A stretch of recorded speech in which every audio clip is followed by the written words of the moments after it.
Every October, our pets get just as excited as the rest of the family, which means we need costumes that actually fit them, toys that last, and treats they love. Chewy always comes through with fast delivery, great deals, and everything in one place. That's why they're our go-to for making Halloween special for Jeff and Steve. We love that we can get everything our pets need in one place. Food, treats, toys, even supplies for horses, farm animals, birds, fish, reptiles, and other small pets. Whatever your pets look like, Chewy has a solution for you. Chewy has it all. And it all shows up right to your door in just 1 to 2 days. Chewy also makes pet health simple. You can refill prescriptions, grab flea meds, even get advice. And now they're expanding in-person vet clinics too. It feels like a whole support system for your pets. And if you ever have questions, whether it's about flea meds or anything else, Chewy's there 24/7. I've even called late at night and someone picked up, and if something doesn't work out, I can return it, no questions asked. What really gives us peace of mind is Chewy's 100% satisfaction guarantee. We can return anything within a year. No questions asked. This Halloween, make your pets be part of the celebration. Shop costumes, toys, and treats with Chewy. Go to chewpanions.chewy.com/viallfiles to get $20 off your first order. That's chewpanions.chewy.com/viallfiles to get $20 off your first order. chewpanions.chewy.com/viallfiles. That's chewpanions.chewy.com/viallfiles.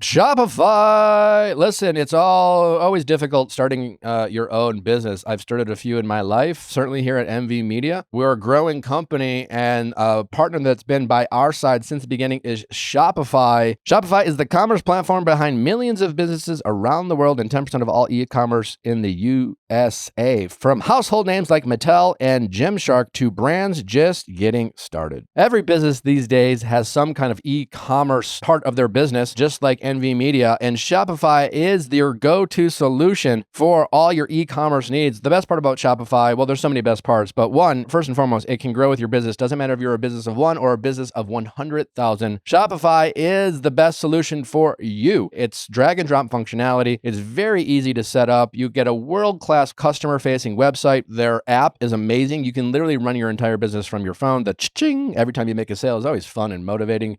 Track your inventory.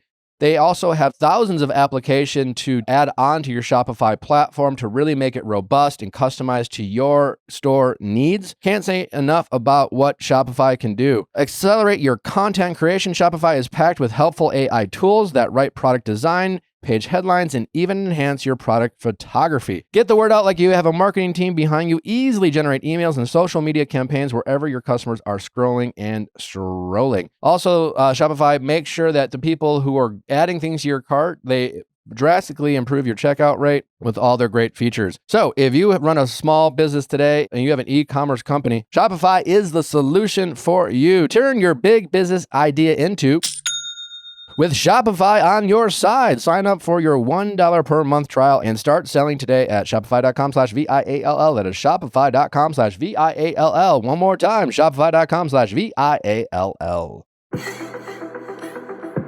You're crazy.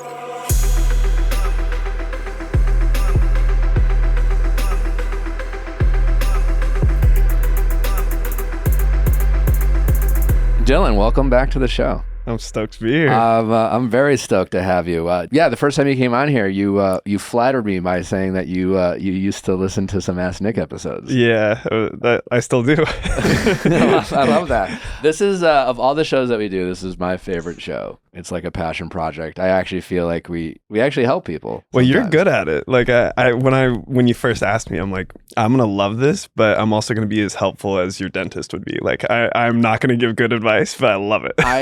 I think you'll be surprised. You know, people always say, like, they ask me, like, why are you good at advice? Well, like, I'm old enough to have made plenty of mistakes and tried to have learned from them. I think you're going to surprise yourself. We'll see. You have to give me a score. So bring it back to Dancing with the Stars. Give me a score at the end.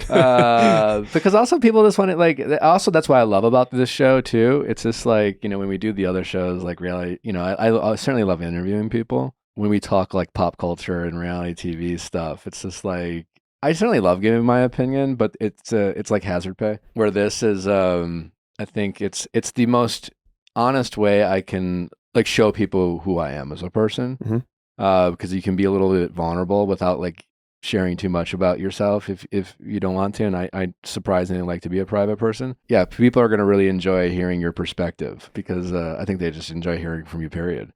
But before we get to our first calls, obviously you're on Dancing with the Stars, and we want to talk a little bit about this. We are recording this 8 days before the episode's going to come out. So Dylan, I'm going to be guessing you're not getting eliminated next week. I hope. So I'm banking on that. We're doing a quick step right now. The quick step. Yeah, so we just did a foxtrot, and it's kind of nice because foxtrot was my first time in frame. Okay. Quick step's still in frame, but it's like a lot faster. So we're going to be running around that stage. I think it's a good progression though, because I struggled with the foxtrot. Dude, the frame is so much easier for me than like, I think that classic ballroom, I'm tall and long, so like I can build out. I just struggled with it. It felt like, I don't know. Dude, the Latin stuff's way harder. Like you saw my weeks 1 and 2, I was out there shaking it. It's fun to watch you, man. It always brings me back. But you're having a good time? It's so much fun. Like so I knew it was going to be a challenge, and it's so out of my comfort zone, but I'm in love. Like I love it so much more than I ever thought I would. Courtney's been to every show. She's enjoying it? Yeah, she loves it. She doesn't like the camera in her face every time. It was like, she always like, can I just go and like not sit in the recorded seats? And then sure enough, the camera's right there the whole time. So she's definitely a pretty private person. Yeah, she's getting used to it though. Like, I'm so happy she's there every week. Because your brother obviously has been a big star for a while. I knew of your existence a few years back. I think one day, like, the internet was like, oh, Zac Efron has a brother and he's hot. And I was like, oh, yeah, he's a good looking guy. But like, seriously, lately, ever since you went on Traders and now you're in Dancing with the Stars, your star has been rising. Like, you have become a real public figure. You're a very humble guy with it. But like, how has your girlfriend and your relationship?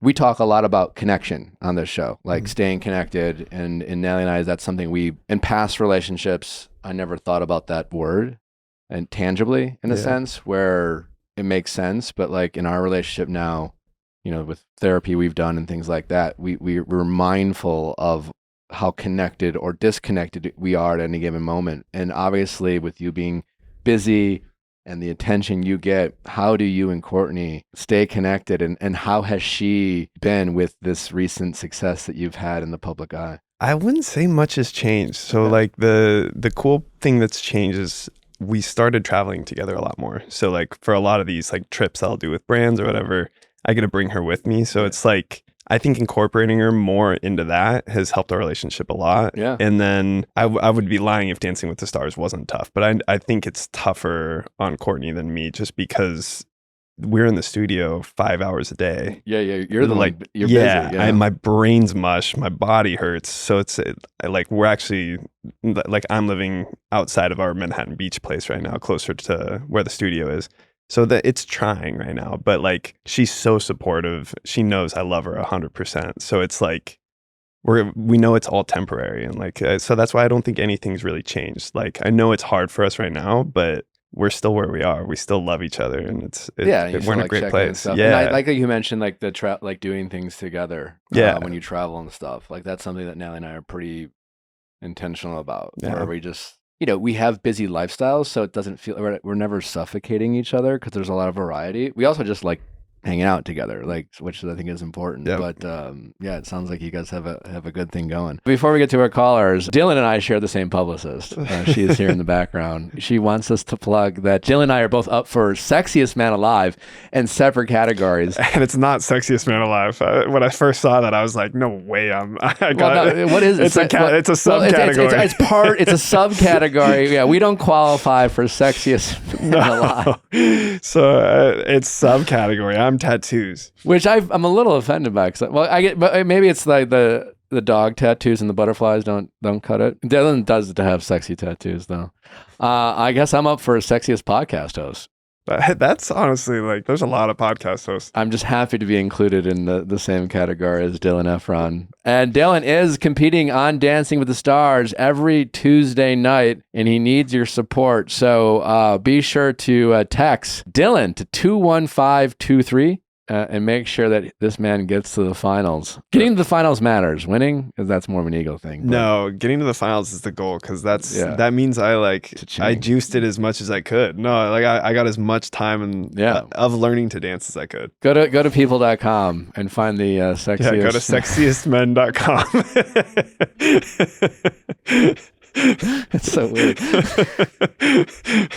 I don't know if you want to Google that. When I was talking about Dancing with the Stars days, I was ripped. Dude, you burn so much calories. And Natalie feels a little cheated that I'm not carrying quite the same physique. And a couple times she has sent me photos of you as inspiration. It's honestly crazy though. It's like I'm normally pretty fit. As soon as I started dancing, You're ripped, dude. My pant size has gone down. I'm like a 30 right or 31. Damn, And I'm a 31. It's my pant size was down when I haven't had sugar all year. Wow. Yeah. But it's just activity. It's like we're dancing for 4 hours, so it's not like I'm lifting weights. It's literally I'm just moving, and I'm losing so much weight. That really turned me on.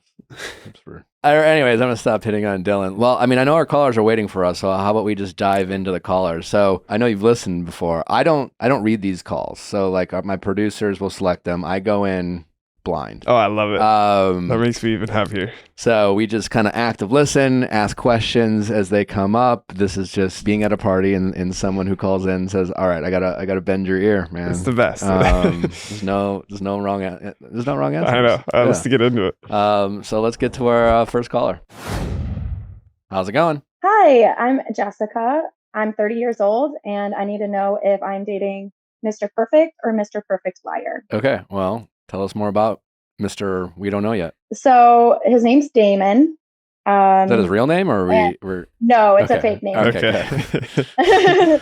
And we met on Bumble like 2 months ago. Okay. We had the best first date I've ever had. The chemistry, the connection, everything was perfect. Okay. But then something like on the fifth date, he canceled last minute, but with a really apologetic, like heartfelt response, and then said that he would explain the whole situation to me on our next date. He planned the next date.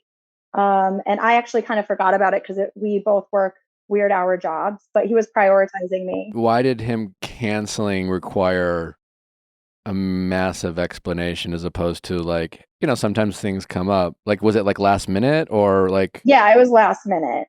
Okay. It was like 2 hours before the date. Okay. What did he say? Do you have that message? Yeah, I do. So he originally was going to just push it back. And then he goes, "I really hate to do this. I am so, so sorry. Can we possibly reschedule our sushi movie night? This is going to take me way longer than I thought. Super annoyed right now. I wanted to let you know, though, so you weren't waiting on me, although I didn't give you much of a notice. I'm very sorry. I will make it up to you. I promise." So was he like busy at work or something? No, he claimed that he was helping his parents with something. Okay. And he didn't really give me much detail. And then I just kind of thumbs up the message because I was slightly annoyed. And then so later that was at like 4:30. Our date was supposed to be at 6:30. And something that you should note is that when I was waiting for the date, I went out with my friend and I was kind of showing his profile to her. Uh-huh. And I don't know if you know much about Bumble, but it updates your location at the bottom of the profile every time you open the app. Okay. Yeah. And so it showed that. So I'm going to use like a fake location, but it's like the same distance and similar to us. So let's say that he lives in Fort Wayne, Indiana. Uh-huh. It was showing that he was in Coldwater, Michigan, which is like an hour 15 away from him.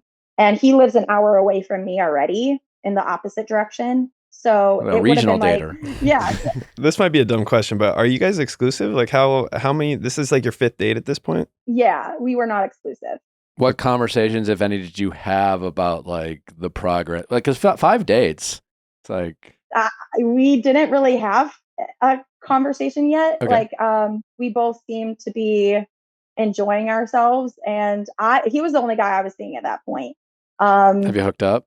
Not yet. Okay. Not at this point. So at this point, we only made out, like a heavy makeout session. That's about it.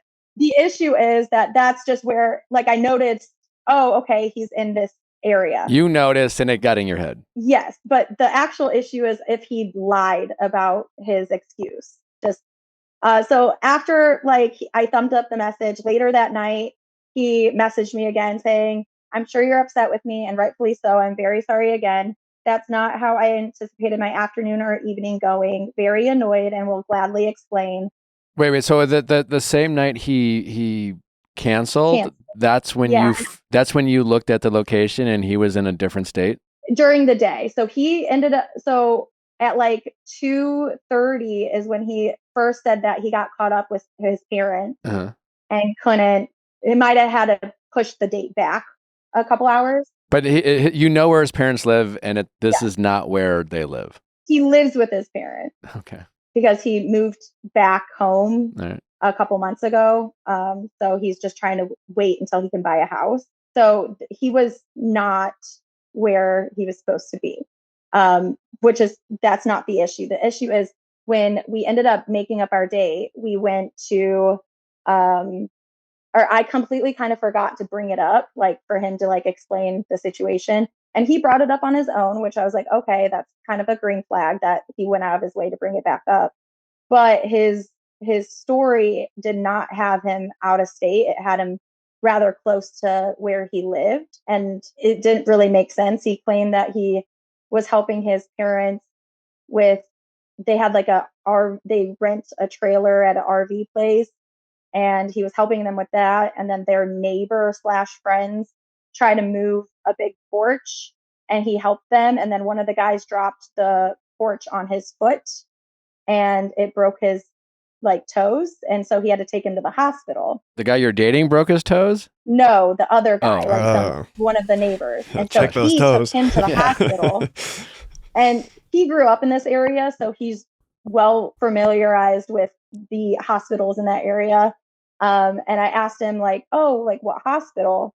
And he goes, oh, I don't know. Had to be this one. And it was the way that he phrased it that sounded weird. Yeah, because even if he didn't know it off the top of his head, a quick, more like, no, it's the one over on like that part of town. There would be probably like it had to be this one. It's weird. Yeah, it was like weird. And so like I just like kind of notated it and I could pick up on the vibe from him that he could tell that I was kind of skeptical. What's your thought, Dylan? I'm kind of confused why. I don't understand how serious you guys are, is I guess my problem, because I don't know why he's feeling the need to explain in such detail to you why he couldn't, like why he had to miss a date. Like me personally, I wouldn't have like come with a like, oh my gosh, I'll explain it so much. It's like, hey, I'm so sorry, I can't make it. Like I wouldn't have made an excuse pre-ready. So I'm wondering why he felt the need to like really make this such a big deal and stuff.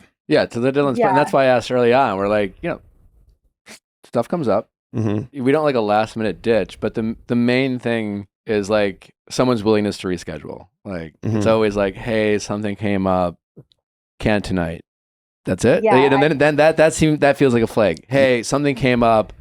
Really sorry. Like let's rain check for this weekend. I have time. Like I'm available. Blah blah blah. Like that's really it. It doesn't need like like why did he feel the need to explain? I guess, and that's where I'm like, are you guys really serious? So he's like just treading on water and doesn't want to upset you, or maybe he could tell that you were already upset, so he's trying to. Or he's floundering, or he's lying. Yeah, or he's lying. So I don't know. I have a pretty good gut, and something felt off. I didn't know what felt off, but just like it just felt maybe it was like performative. I don't know. Did you?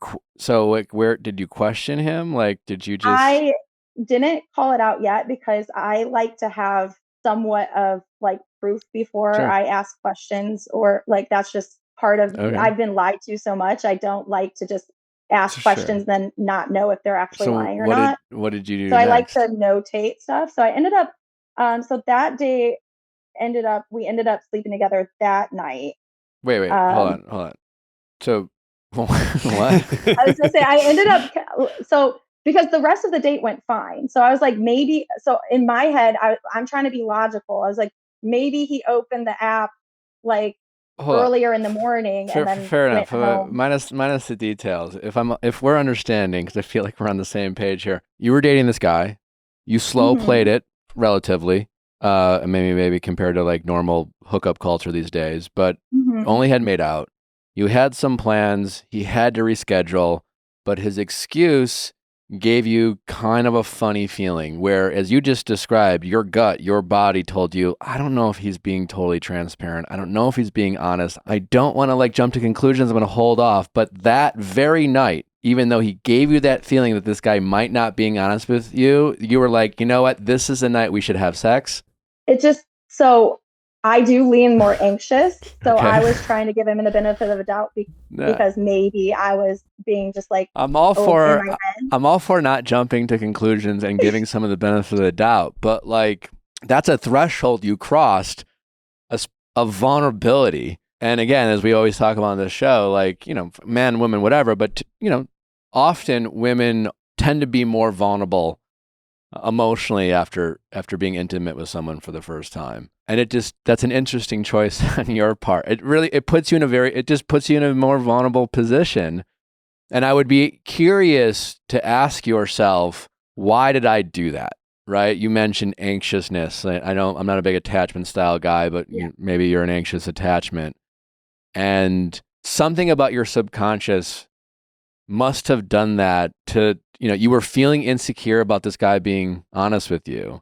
And instead of like slow playing it, pulling back a little bit, and not pulling back to the point where, you know, you're like, fuck this guy or whatever, but just being like, all right, I'm not sure yet. You know, I've only been on 5 dates. He's giving me a bit of a yellow/red flag moment here, but you did the thing where it's just like, well, I want to close the deal, so to speak. And it was more like a subconscious fear of, what if he is dating someone else? What if he is interested in someone else?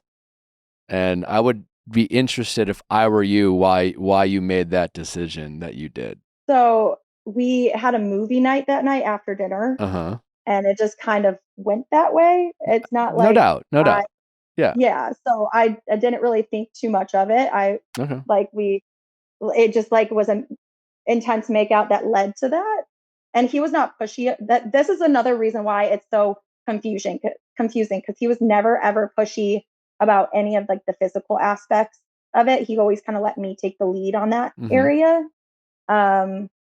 So like I've dated players before, and typically you can tell when they're a little bit more gun ho on the physical. Yeah, but there's covert players out there too. Yeah, so that's why he must be one of them, possibly. I don't know. He also just because like, you know, there's a little bit of like, just dating culture now where it's, you know, 5 dates it's not a ton amount of time, but like it's a decent amount of time, and you didn't do kind of any checking in. So like technically he's not really doing anything wrong.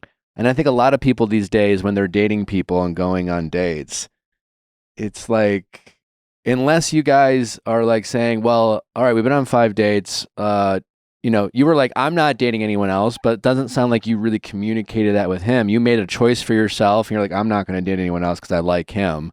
But you didn't use that as an opportunity to be like, hey, just like letting you know, I really like where this is going, and I'm not really interested in anyone else. I'm not, you know, I don't need you to like, you know, confess your ever dying love to me. So I ended up talking to him. When? So that was our 5th date. Then we ended up having a 6th date that went well. And so on our 7th date is when he ended up having to change his plan. Okay.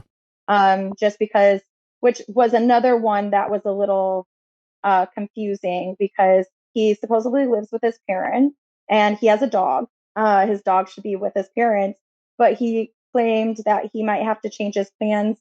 My parents didn't tell me they were going to watch my sister's dog, and the dogs don't get along, so they can't watch Shay for me. So basically she has to stay with me. Should we do something else maybe with the dogs? So it doesn't make sense, because if he's living with his parents, but because after the date that he canceled, and I noticed that he was in that other state, Coldwater, Michigan, I continued to like kind of keep an eye out, and he was there a lot, like often. And on days that he told me that he, like when we were just texting, like we didn't text 24/7, but we'd text like every couple hours. So at any point did you respond, I thought you lived with your parents? So I ended up saying, oh, I'm a little disappointed. That place looked fun. Can't lie, I'm a little nervous that you're going to cancel like last time, because the last time he tried to start like switching up the plans is when he canceled. So we ended up changing the plans to somewhere near us, and then keeping his dog at my place. And then when he got here is when I was like, I'm a little confused. Like, why can't the dogs like be together? Like, I thought you lived there. And he basically said that it was his dad's fault because his dad agreed to it with his sister, and then him and his mom didn't know about it.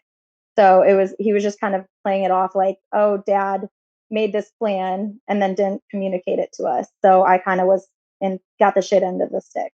Part of me feels like there's like you admittedly already said you're a little bit anxious and skeptical in relationships. It kind of feels like it's a little back and forth. Like he's almost afraid to cancel, so maybe he's coming up with some white lies to like try to not wind you up. Like he has to cancel, but he doesn't want to say that it was something stupid, so he's like trying to come up with a good excuse, and then you're questioning his excuses.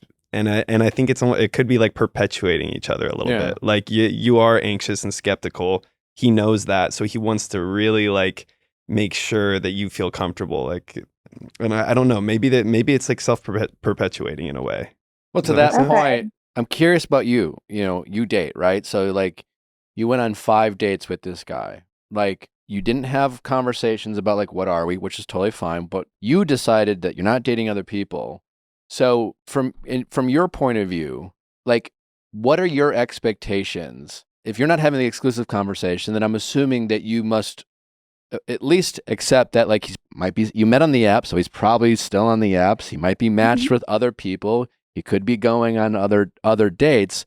So from your point of view, would you want him to tell you, you know, that he's like juggling other dates? Because I think the problem with dating culture right now is like, well, why not? You know, it's just like, well, but then you get into these excuses that people start lying, right? Because it's like, well, I don't know, am I supposed to just tell her, or do I tell him? Or so then like something comes up, and maybe it's this other date, right? He literally, for all you know, could have been matched with some other girl that he kind of likes, maybe likes less than you, doesn't really know. And she was like, well, I'm actually going out of town. Tonight's my only night. So he's like, all right, well, I'm going to cancel with her. And you know what I'm saying? And now he's like lying to you. I'm not saying that's okay. Yeah. That's the area where because at this point we were not exclusive. The issue was not him seeing other people. Because when I date, like I said, I like to take things a little bit slower, and I expect them to not automatically cut everyone off, because I don't want to just be chosen because they were just like, oh, okay, that's convenient. I want you to pick me because you actually liked me more than like other people. Like I want to be the best option. I don't want you just to settle. Okay. So I don't expect him just to stop dating other people because we were dating.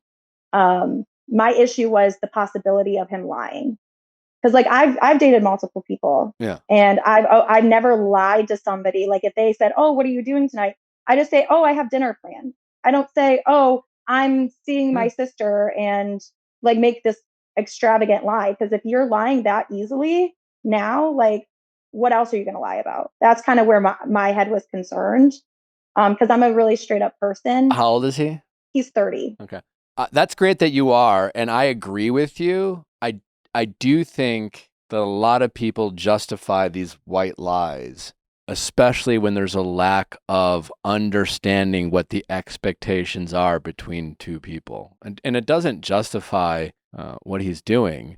But if you're someone who really values directness and honesty, then that's how you should communicate. You know, I brought this up multiple times with Ronnie Wu, a former therapist, celebrity chef, and he talked about like set the expectations of how you want to communicate. If you want someone to text you back right away, don't wait 3 hours or a day.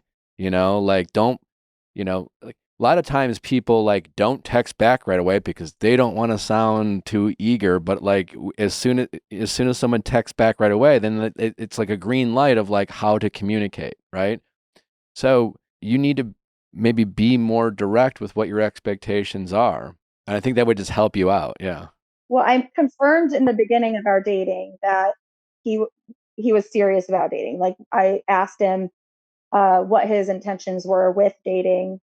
He said that he was dating for marriage. Like he's sure, but that's so like, vague. No, exactly. And so I ended up on the 7th date after we ended up going bowling, and And we had dinner and then we went bowling and we were having like a really good time.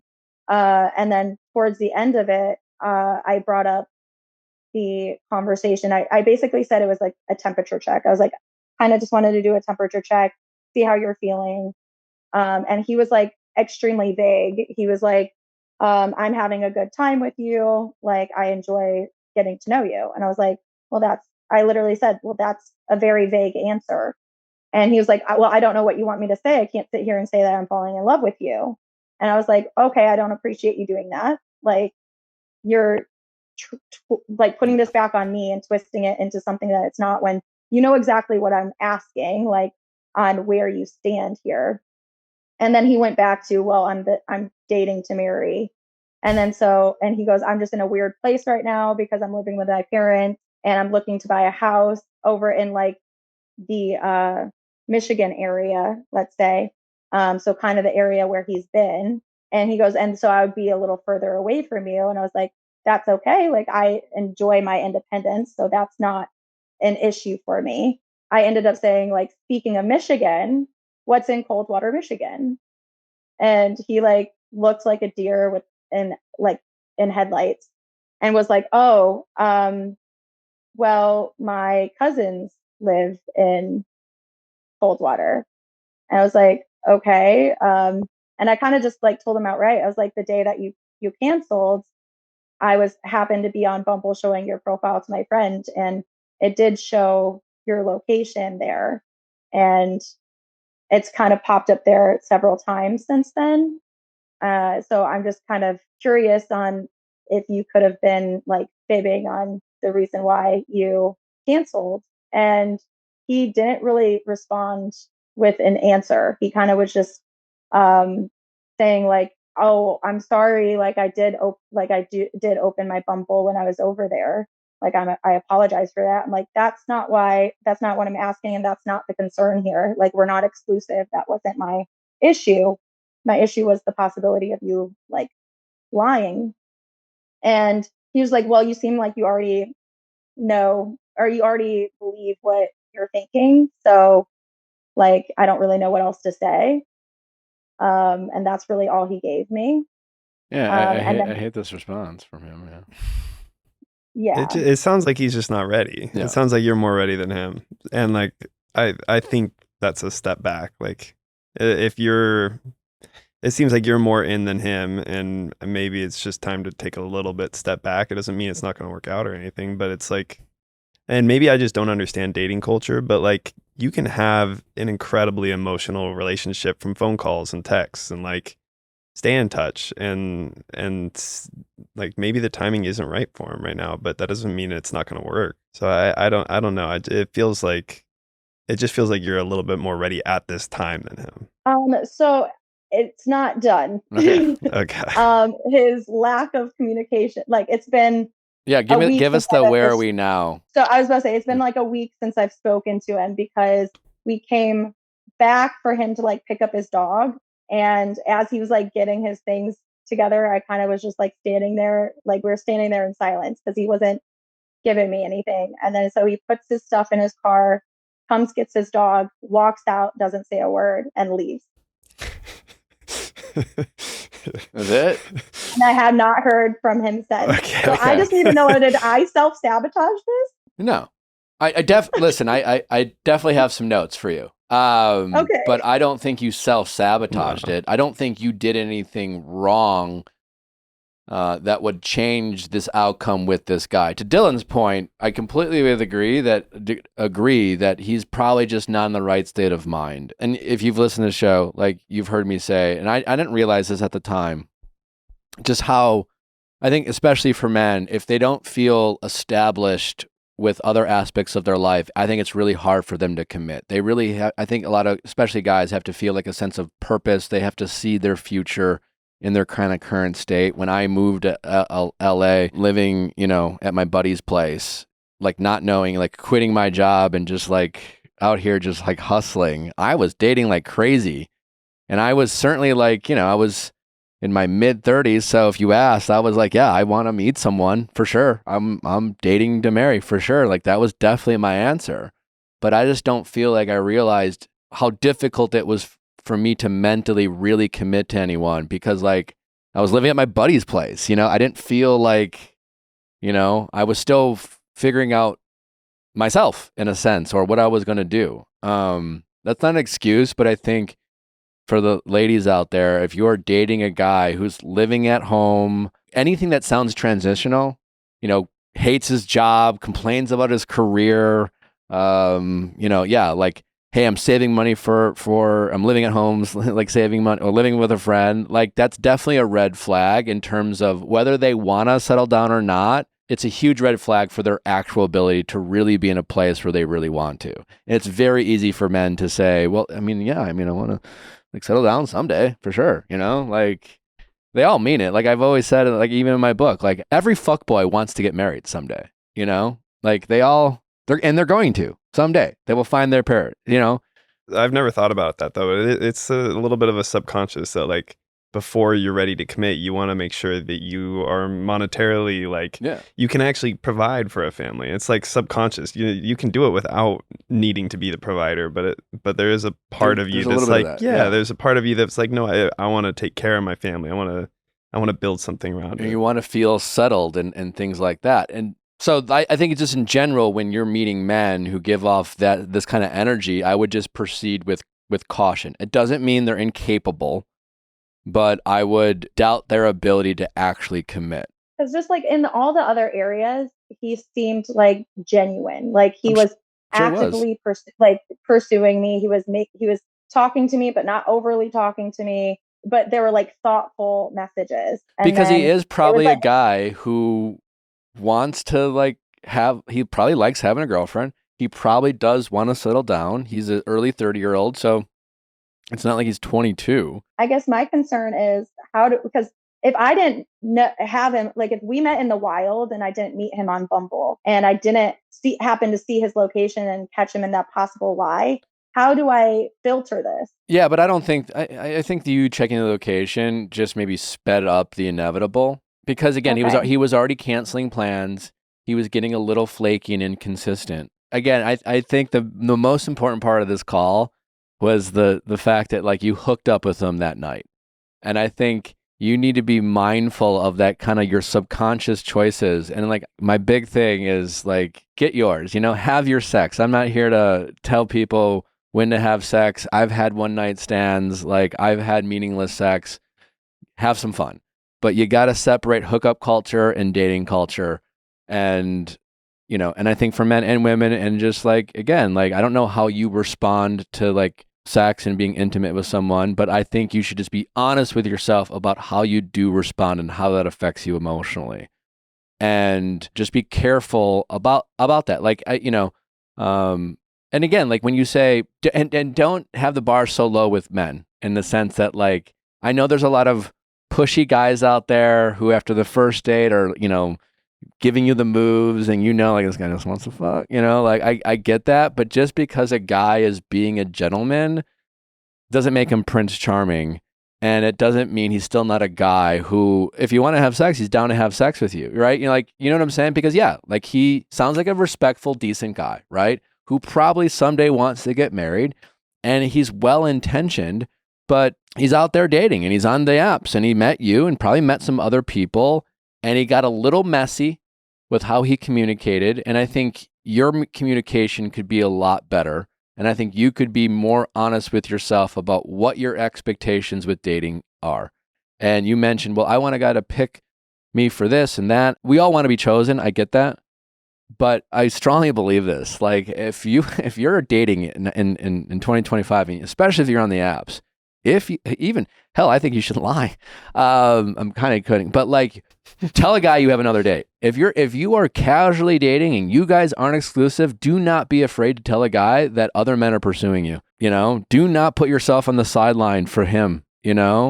Like if you want to stop dating someone because you like them, great. But do not like. There's this weird thing that I think like women do where they feel like you're letting him know that you're ready to date him and you're ready to be chosen subconsciously if you stop dating other men. And I think men will, if he really likes you dating some other guy will fuck him up in the best possible way.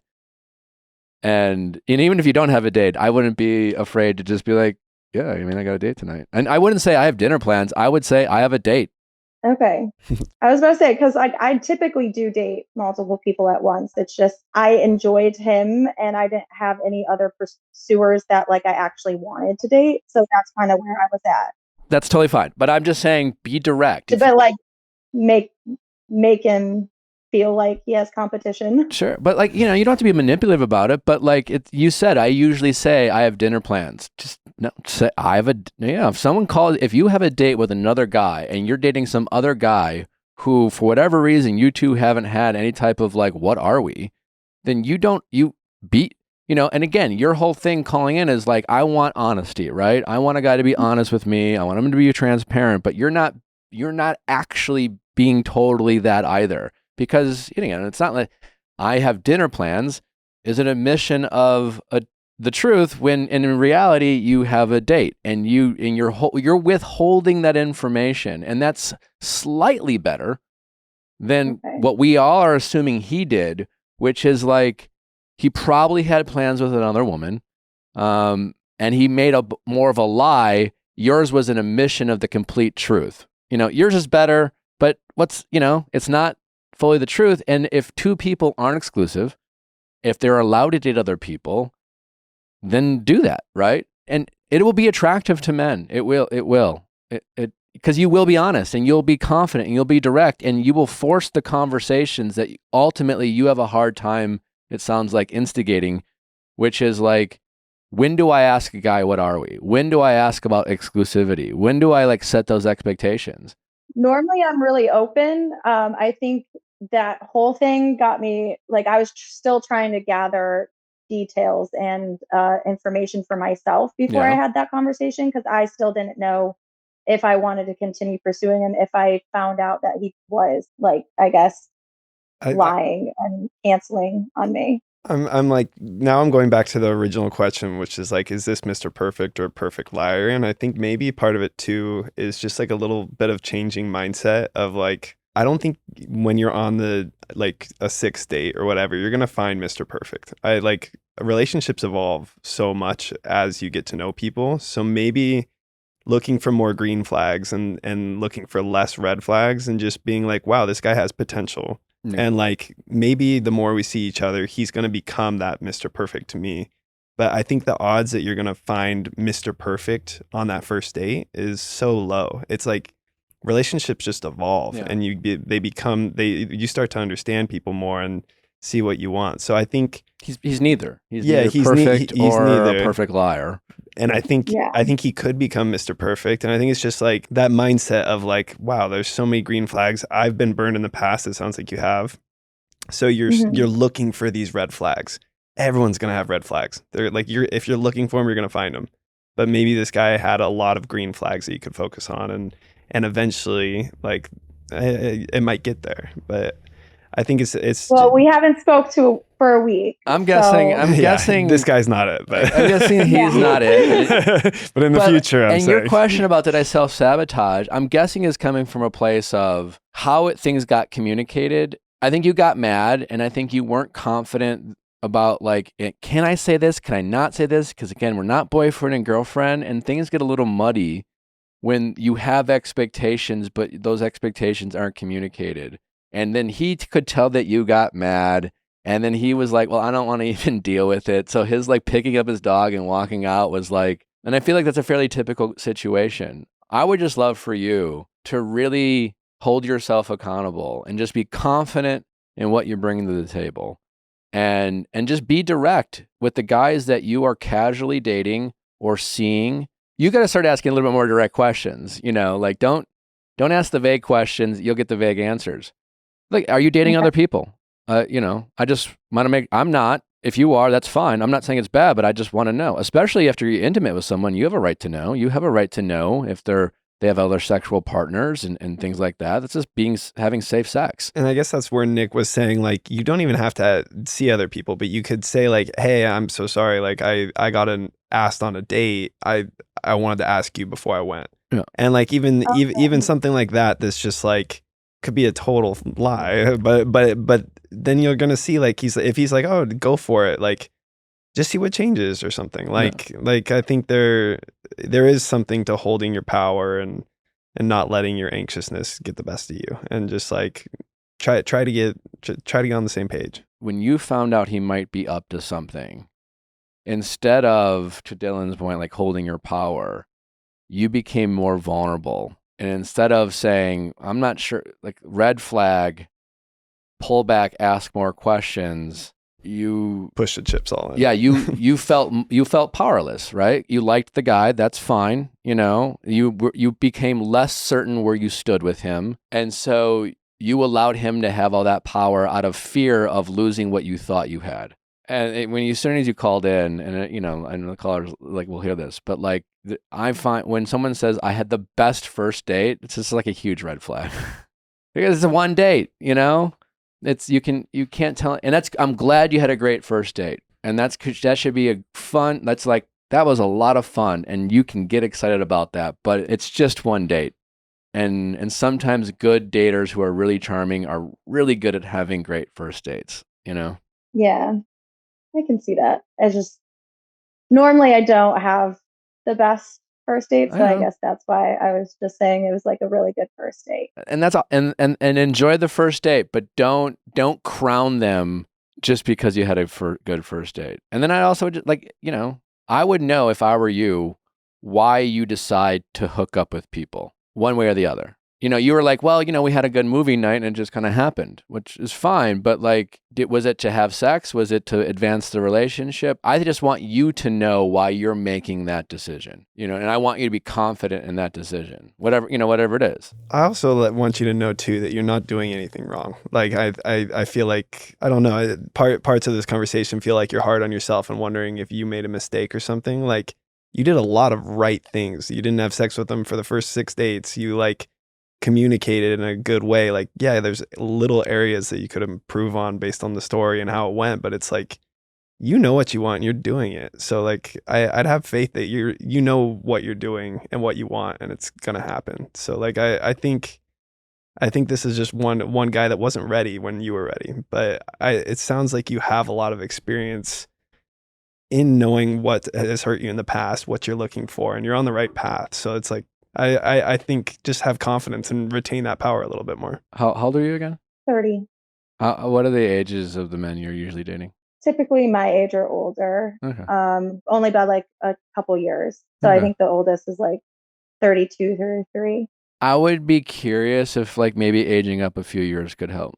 I just feel like it's really hard to find men. So my biggest issue has been finding men that I am attracted to while also having that in-depth connection that I want. Yeah. Because the guy I was dating before this guy, we were seeing each other for a couple months, and I just couldn't get that physical piece in. Sure. He was super sweet. He treated me great. We had great chemistry, like emotionally, but just that physical piece wasn't connecting. And so I think that's another reason why this one was nice, because I was actually attracted to him and we had that like emotional side. So I don't know. It's just really hard to find men that meet all my kind of I hear you. wants. I mean, that's the challenge that it's tough to have standards and be picky because it makes it harder to find the people you like, and it's better to be picky than to like everybody. But when you do have standards, there's definitely periods where you're like, fuck, man, I just like, ugh. And physical attraction changes too. Like I think the more you get to know people, they become more beautiful. So it's like, I think it is okay to, no, it's true. I know. You're such a sweetheart. But like you can definitely give like, yeah, I don't know. You don't have to be so physically attracted at first. And once you get to know them, if they're just, I don't know. That's normally how I am. And that's why I did dated the other guy as long as I did, because I was hoping that piece would click. Because there's a lot of people that I've dated that if I just looked at them, I wouldn't have typically gone for them. Yeah. But I am a big personality person. Yeah. So most of the guys that I've dated are typically because like that attraction builds because their personality like wins me over. But sometimes it just doesn't click. Open up your pool a little bit more. You know, if you're only dating guys that are like 2 years older than you, like just. I have my app set for 44. Okay. All right. Just, I just don't find most of them attractive.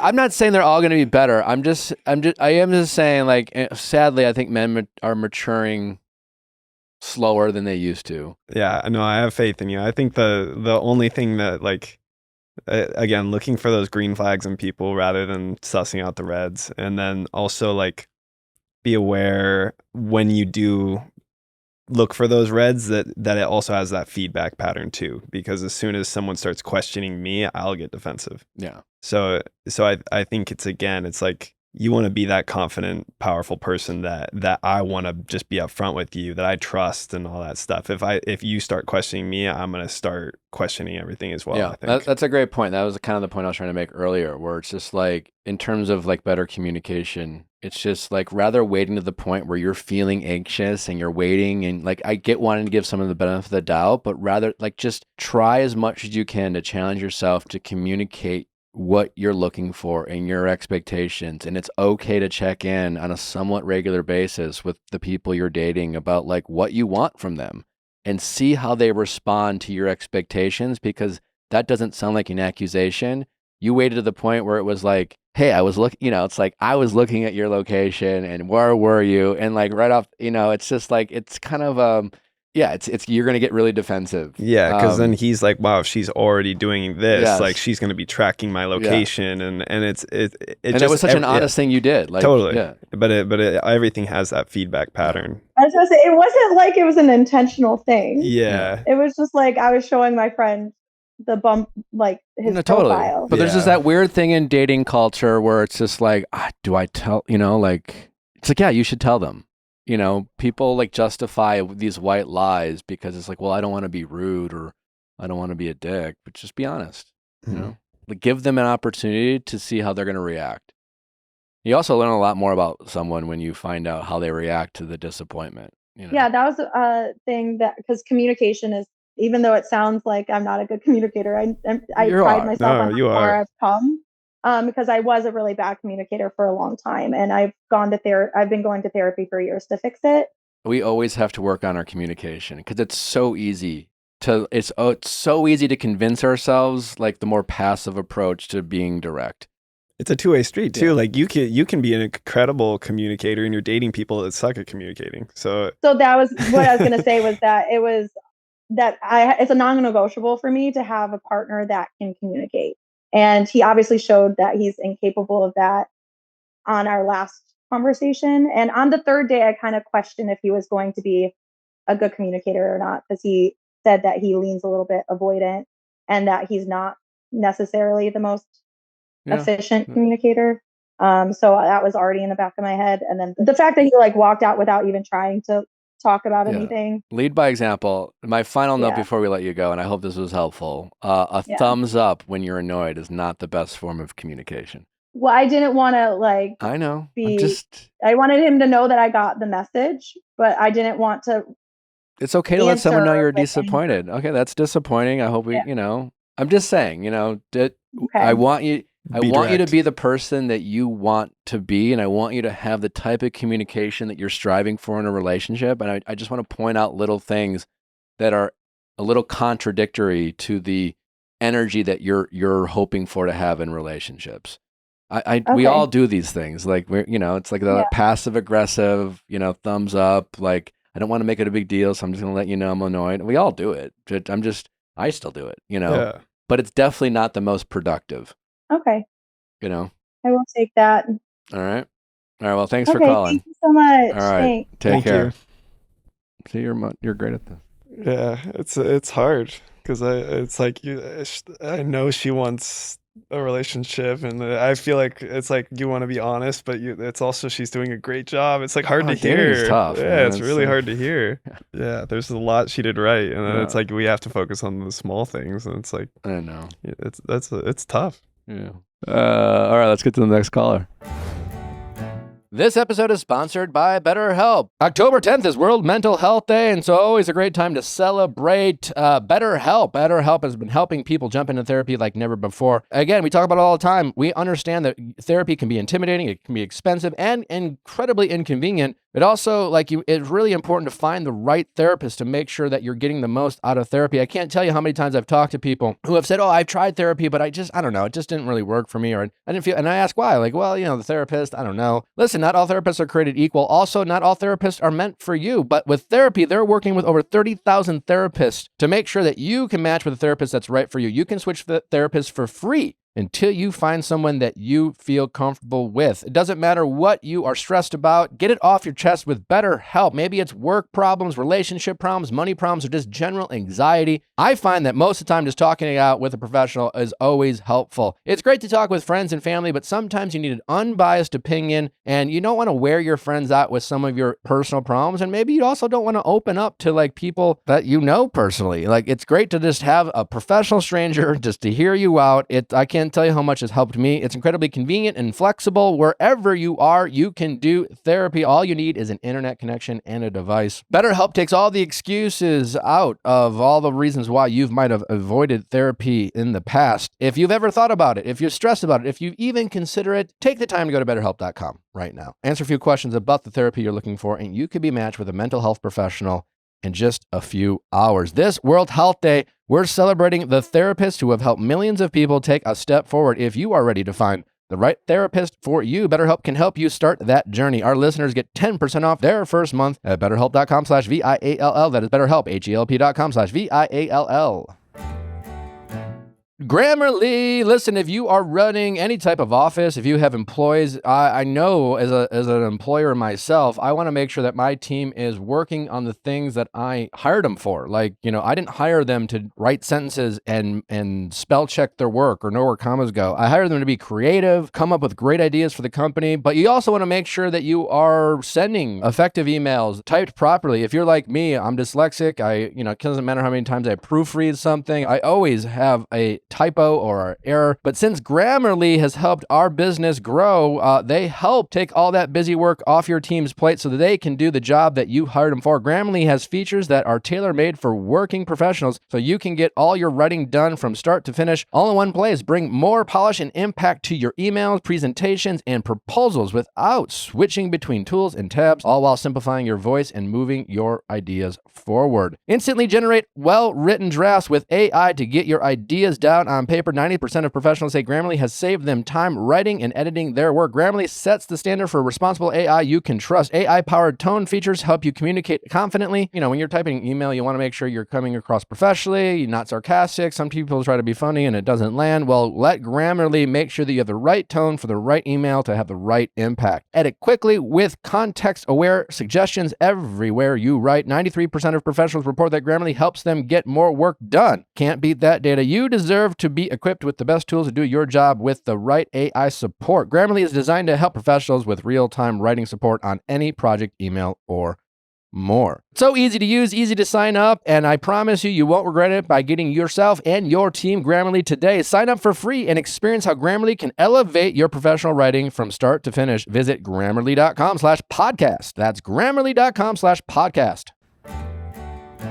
When life gets busy, workouts are often the first thing to go. With Tonal, you can make sure you're checking workout off your to-do list. With their smart and compact strength training system, I was visiting my friend Tyler Cameron, you know him, I think, and he's got a Tonal gym, and I was just absolutely obsessed with it. So much so that I'm making sure I get one here at the lake. We have a tiny little gym in the house, and it's amazing what you can do. You've seen Tyler's workouts. They're incredible. He's in great shape. There's nothing you can't do with the Tonal gym. It's compact, it's slick, it fits up against the wall, and also they have all these amazing workouts and instructors. Tonal provides the convenience of a full gym and the guidance of a personal trainer anytime at home with one sleek system designed to reduce your mental load. Tonal is the ultimate strength training system, helping you focus less on workout planning and more about getting results. No more second guessing your form. Tonal Gym gives you real-time coaching cues to dialing in your form and help you lift safely and effectively. I'm someone who's I've done all sorts of crazy workouts being a Division I athlete a long time ago. No, not to brag or anything. But listen, as you get older, it's just I don't have time to come up with a workout. I end up doing the same thing over and over. My workouts get less and less effective. But with Tonal Gym, I can't tell you how much of a great workout I got.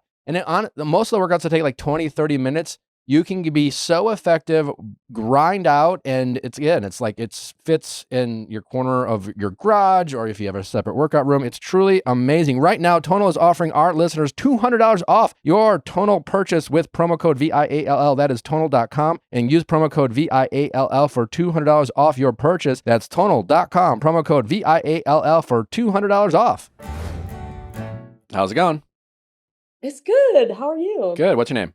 My name is Summer. How old are you, Summer? 30. And how can I help? Or how can we help? I have a kind of like a large scale kind of thing that I'd love to discuss. And then I have smaller, like more timely things. But to start, I would say a recovering serial monogamist / former youth pastor who is exploring her like fuckboy era. Okay. So it is quite the transition that I'm making. So when you say you're a former serial monogamist, like how many serious relationships did you have in your 20s? Oh, like for my 20s, I was always in serious relationships. So I had a college boyfriend for a year, and then I had a 4-year relationship, Okay. and then a year and a half, and then 6 months. So Okay. There was not a lot of time in between those either. Okay. And then when you think back and reflect on that decade, so to speak, give or take, Yeah. what are your personal opinions about that? Good or bad? Like what are things that you liked about it?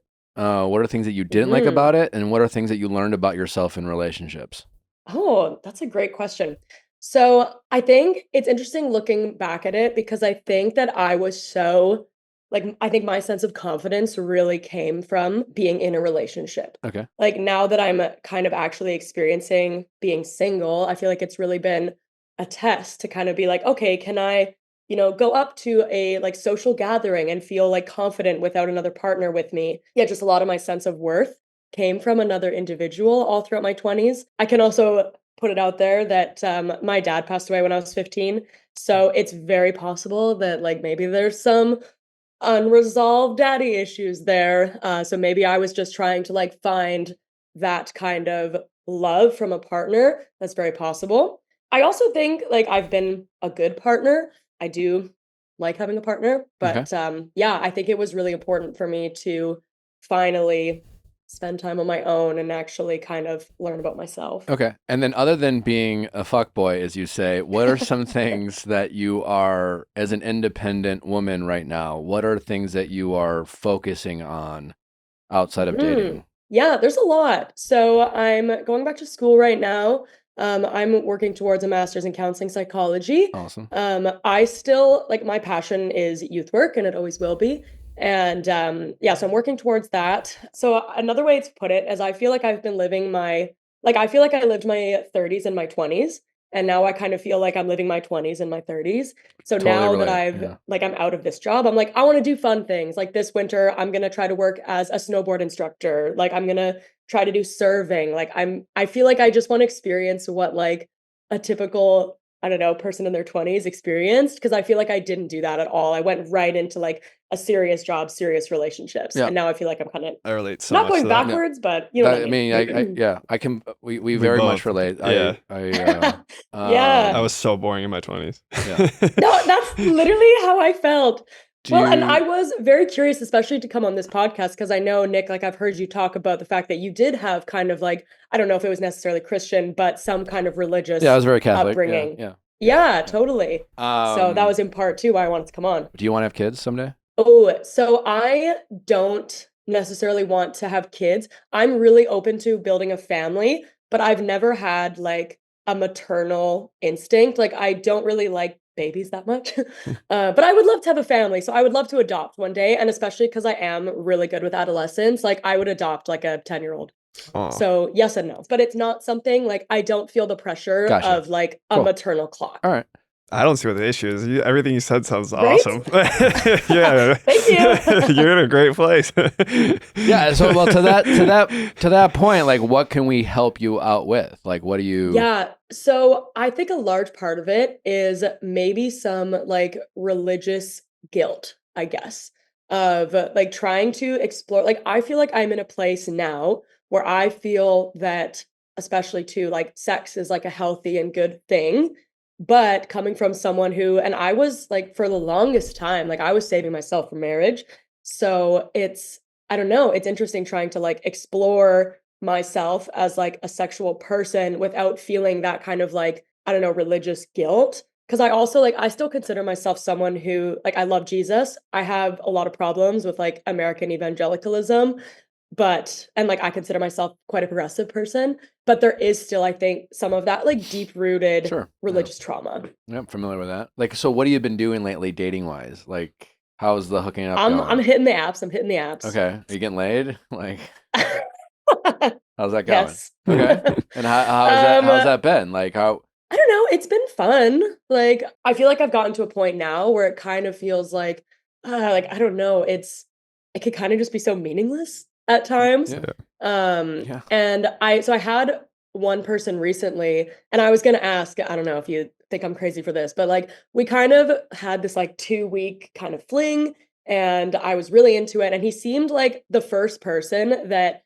in my whole year of kind of exploring, like he was the first person that I was like, "Ah, you know what? Maybe I don't need to have my hoe era or my fuckboy era, whatever it is. Like maybe I could just settle down and be with someone."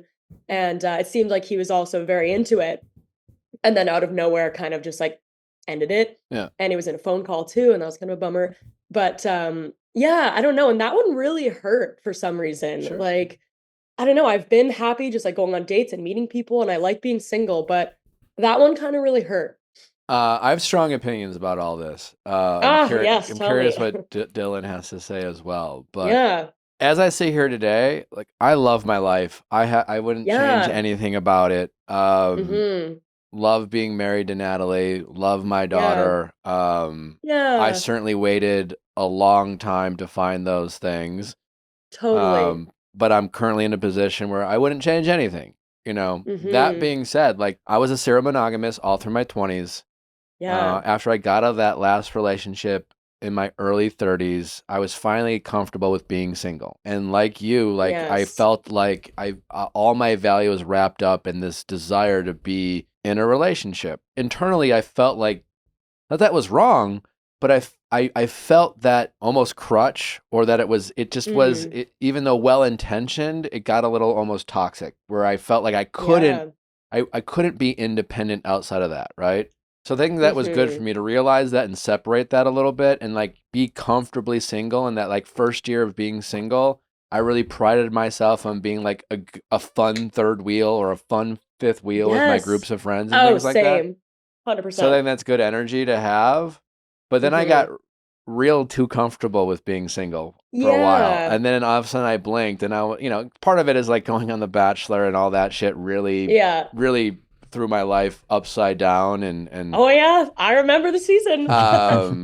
but before Nally and I like got together, I had flings and I dated people casually for a few months here or there, but I was single for Mhm. like a decade. And it became harder for me to really know what it meant to like fall for someone. And then all that aside Yeah. too, I think it's great that you had that recognition that you had maybe a little bit of an unhealthy pull of why you needed to be in a relationship.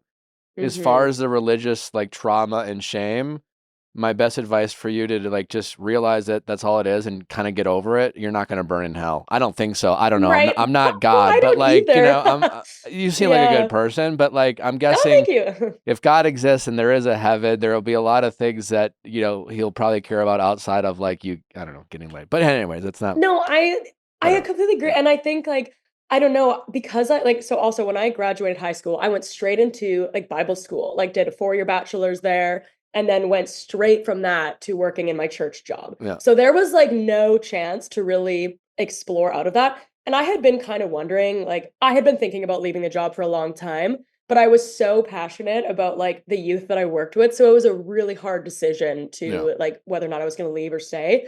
I Well, don't one know, thing I coming out wanted to of it say though, and I mean I'm curious what Mhm. Dylan has to say about this, is like, again, Yeah. despite that I wouldn't change anything, my only caution to you is just like, Mhm. listen, like good connections are hard to find. And the Yeah. happiest I've ever been is still in a relationship.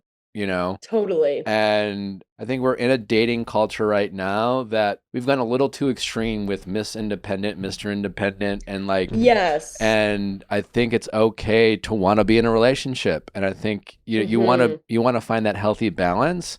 Yeah, just be mindful about, like, all jokes aside, I wouldn't put a timeline on, like, if you meet the right person, be open to pursuing it. So it's interesting you say that because I feel like that's exactly what was happening with this situation with this most recent guy who kind of ended things. So I feel like, I mean, I'm not gonna lie, I had a little roster going on for a little bit and it was good. But no one thought we were exclusive, whatever. So it was all healthy and good. But he was the first guy in a while that I was like, you know what? I don't need my roster. And I think that there could be a real connection here, and I'm not going to not explore that because I'm having fun being single. So he was really kind of the first person that I was like, yeah, like let's explore this. And then I got so excited about that. And it felt like he was talking about the future and such absolutes and feeling like it was gonna be really great. And then yeah, just kind of broke things off. So I'm worried now that I'm gonna kind of go back into this like really closed off kind of feeling of like, well, I'm never gonna have feelings again, and I'm just gonna keep having meaningless sex. So I don't know. You always got to be willing to get your heart crushed. Yeah. Yeah, totally. Everything you said, like you've grown so much from when you were so like I think it's awesome that your 20s are different than your 30s, and like you've been on both sides of the spectrum and have so much experience of knowing this. So now it's just finding the happy medium. So like I think Totally. you're doing everything right. Like Yay! I think you're probably just, it's like you said, you have to get out of the frame. Maybe right now you are dating, like I don't know, maybe it went a little too far that way, and you still need to have your eyes on the prize if you want a relationship at the end of the day. Because if you put that energy into the world that you're just a fuckboy or whatever, then you're gonna get that back. Totally. I think you've grown and you've shown that, and like especially the religious stuff and all that stuff. Like I wouldn't doubt anything you've done. Now it's just finding that happy medium. If your goal is to be in a relationship, which for me, I'm the same as Nick. Like that's when I'm happiest. So totally. So I think if that's the goal, you take everything you've learned and seek that. Yeah, the big thing is just like kind of striking that balance wherever you are in life. If you are single, being able to appreciate that time. A lot of people are single. That's how I was in my 20s. Like in between relationships, I was like just depressed. I was like, I felt sorry for myself. I didn't allow myself to accept that maybe the relationships I were in weren't quite serving me because I was so afraid of that failure of things, right? Well, and I do feel like this has been a time where I've actually I've really enjoyed it. So then it's interesting because sometimes I'll have friends who will kind of make comments and be like, oh, I think you actually do really want to be in a relationship. Like, and almost like because I'm going on dates and meeting people. But I'm like, I also just like meeting people. I love, I've actually gone on quite a lot of first dates, and we don't end up having a romantic connection, but we become friends, and I've just been having a lot of fun with that. Well, I think that's kind of my point. The key is to be both, right? Like I think there's a lot of people who are like they can't. It's like it's like the people who I just want to be in a relationship so bad, or the people who are just like I don't want to date anyone right now. I'm off the market. It's like you can be both. You can be like someone who's like, listen, like I being in a relationship rocks. I like having that person, but I'm not desperate to be in a relationship so much that I'm willing to be in a relationship with anyone just for the sake of having that comfort and companionship. And so in the meantime, there are aspects of being single that are fun and enjoyable and the freedoms that go along with it. And I'm going to take advantage of those freedoms. In the meantime, invest in myself, and you're going back to school, and the more you invest in yourself as an individual level, you don't want to give that up for just anyone, right? Exactly. And it's having that purpose outside of a relationship. And that's something I needed to find in my 30s was to be able to everything, and everything I have now, right? I love that everything I do is with a purpose for my family.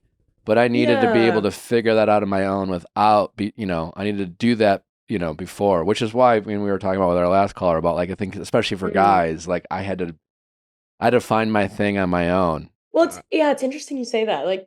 I don't know, even when I was kind of thinking about really moving forward with this one guy and trying to try out exclusivity, I all of a sudden had this thought and I was like, yes, okay, like I think I can really try and like there's a lot of potential here. But also like I live in a small town, kind of an hour away from like the bigger city.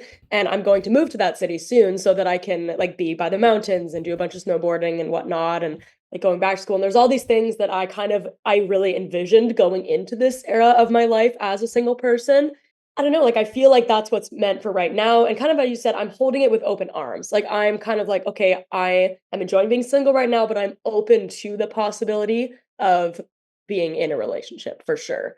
But finally in a place where I don't feel like I need one, and that's very refreshing. And I honestly think that came from just like really growing in confidence. Yeah. Like I can't like the difference between now and a few years ago, like I also think came from like, I don't know, getting medicated for anxiety. That kind of like changed a lot in my world. And I feel like, yeah, it just gave me a lot more confidence as a person, which is great. Everything you've said, I love. Like I Yes! genuinely think you're like you're the example of when you look back at your life, you're like, I experienced life to its fullest. So I think you're on the right path to. I love that. Yeah, Thank you. I think as long as you move Yeah. forward with open arms, like keep putting yourself first. You have all the confidence in the world, Yeah. and then if that right Mhm. person comes along, and it feels right, then go for it. Like I really think Love you're doing everything perfect for you. Oh, thank you. And so I guess I don't know, I'd love to know if you guys have thoughts too around like because as I've said, like there is this like deep religious like shame. And it's so interesting because now I'm this person where I'm like, my frontal lobe is fully developed now and I know what I think about like interpretations of scripture and whatnot. I feel like totally fine about like exploring my sexuality, but I know that people that I would like go to church with would not agree. So then it's hard because I like church is still something that I loved. Like as I said, I'm still a person who like believes in the teachings of what I believe Jesus was someone who like cared about minorities, cared about the oppressed and for women and stuff like that. And like that's the person that I loved. So I'm kind of like, should I feel weird about like still wanting to enjoying parts of church while I'm like living this other life? Or maybe I just need to explore other churches. I don't know. I don't practice anymore. I mean, and I'm someone who Yeah. used to go to church every Sunday into my 30s. Yeah. That being said, I mean, my opinion is like, I think, yeah, listen, the reason why I was generally turned off by religion is because I think humans are obnoxious people who weaponize religion to their own benefit.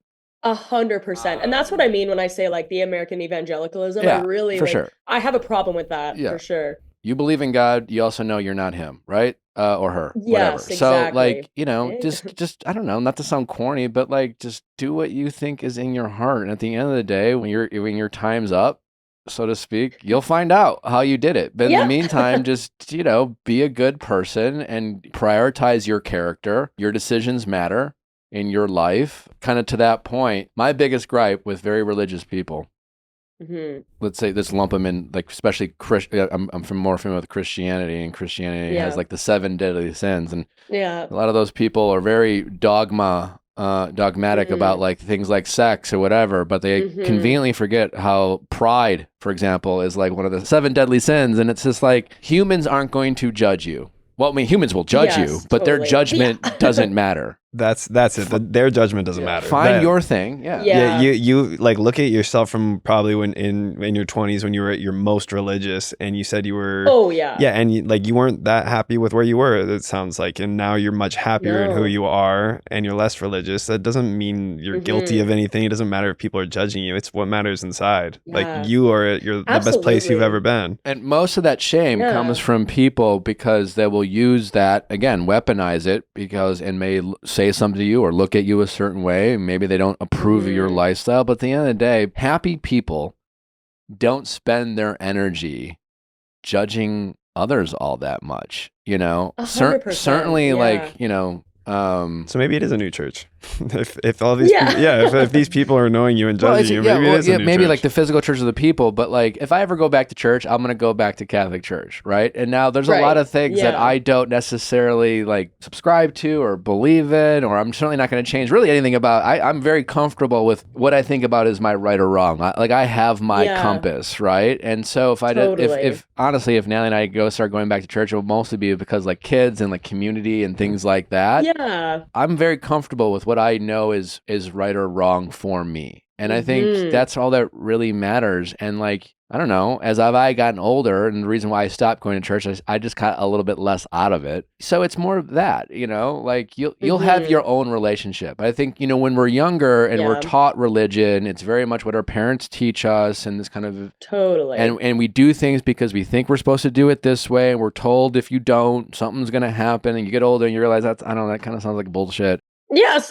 But your desire to have a connection with a higher power, I don't think if that makes you feel good, don't run from that, and you will find your path that fits you. And no religion is going to, unless you make your own, Right. so like should just Yeah. should just do your thing, care about your character.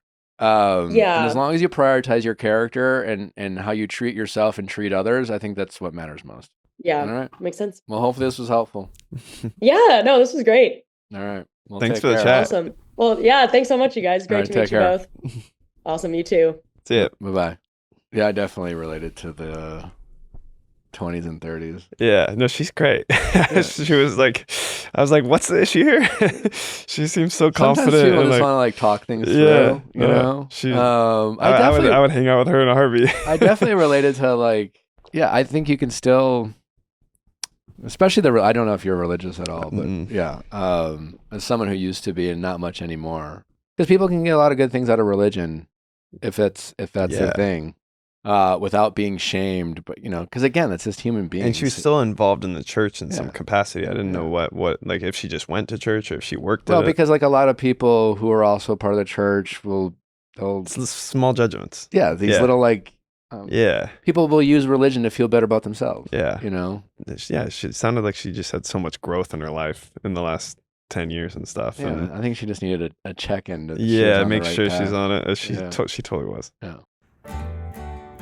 Well, I love supporting brands that are redefining women's health, and Parallel is leading that charge with their approach to vitamins. For too long, we've been stuck with generic one-size-fits-all vitamins, and the work is put on us to know what additional supplements we need to support our symptoms. Parallel is reinventing vitamins from the ground up. As the first OBGYN-founded vitamin company, they're defining a new era of women's health, one where your supplements actually understand your hormones, your life stage, and your unique needs. It's about time. Targeted nutrition for every stage of women's hormonal life: menstrual health, fertility, pregnancy, postpartum, perimenopause, and daily wellness. They have comprehensive vitamin packs, doctor-formulated routines, and convenient daily packets. Their daily powders, including protein, electrolytes, sleep support, and greens powder, they do more than the basics. And all of their powders are safe for pregnancy and breastfeeding, but designed for all life stages. Made with bioavailable ingredients your body can actually absorb. When trying to stay on a vitamin supplement schedule, you want it to be easy. You want to trust it. And with Parallel, you can do both. The cellular hydration powder for radiant skin and hydration boost is one of my favorites. It supports hydrogen, supports skin health and moisture. There's no sugar added. It's safe for pregnancy and breastfeeding. And exclusive for our listeners, new customers can enjoy 20% off their first order with code VIALL. Visit parallelhealth.com. That's PERELLHEALTH.com. Men, ladies, I know Natalie's always talking about Skims and all the amazing products they have for the ladies, but now it's time to focus on the men. Well, you have heard me rave about Skims underwear. I'm wearing it right now. I know it's a little TMI, but truly it's the best underwear in the game. I've worn all sorts of different kinds of underwear. I've tried them all, and I've landed on Skims is my absolute favorite. It breathes easy. It feels great. There's no bunching, and you can feel the quality. It really can't be beat. Half of Natalie's closet is all the great things that Skims does for the ladies. All these amazing pieces, and she looks great in them, and I was getting a little jealous. And I was so excited when Skims came out with a men's line. They have their custom 5-inch boxer brief and their stretch 3 boxer brief. I own them all. I love them all. They all feel great. There's a lot of different types of underwear that is not flattering for men, but with Skims, every guy will go up a couple points. I feel like Natalie looks at me differently when I'm in my Skims. Guys like to unnecessarily hang onto their underwear like it's like a second child. But when it comes to skin, the good news is it lasts. They look great. They hold their form. I've had Skims. I've washed them. I don't know how many times. They all look brand new. It's really incredible how durable the Skims are. I can't rave enough about men's Skims underwear. So, while you're getting yourself a couple pieces of Skims, be like a great partner and hook your man up with some great underwear. It's a win for both of you. I promise. Shop Skims Men's at skims.com.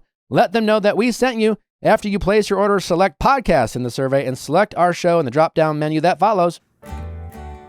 How's it going? Good. My name's Taylor. I'm 33 and I'm dating a man who has a crazy baby mama. All right. Tell us about this relationship that you're in. And it's his ex-wife or? It is an ex-wife. They Okay. were together for over 10 years. They've been divorced for 2 years now. Okay. I'm the person that he's seriously dated since they've been separated. How long were they separated for? It's been 2 years that they've been separated. How long have you and guys been divorced. dating for? It's very fresh. It's only been 3 months. How are you already feeling the impact of his ex? So they have 3 kids together and they are 50-50 custody. They're very involved with each other consistently. When we started dating, he explained to me that they had a very close-knit relationship because they were co-parenting so closely. They were friends, they got along. They did things together, which I was totally fine with. No issues there. But I've been on speakerphone when she's called him and she calls him quite often and would call him for things outside of the kids. And that was kind of weird to me. Do you have like an example? An example would be she would call him and she would ask him to help her with things around the house all the time. Like, can you take my trash out? He would like mow the lawn for her. And she would just call him and be like, hey, what size trash bags do you use?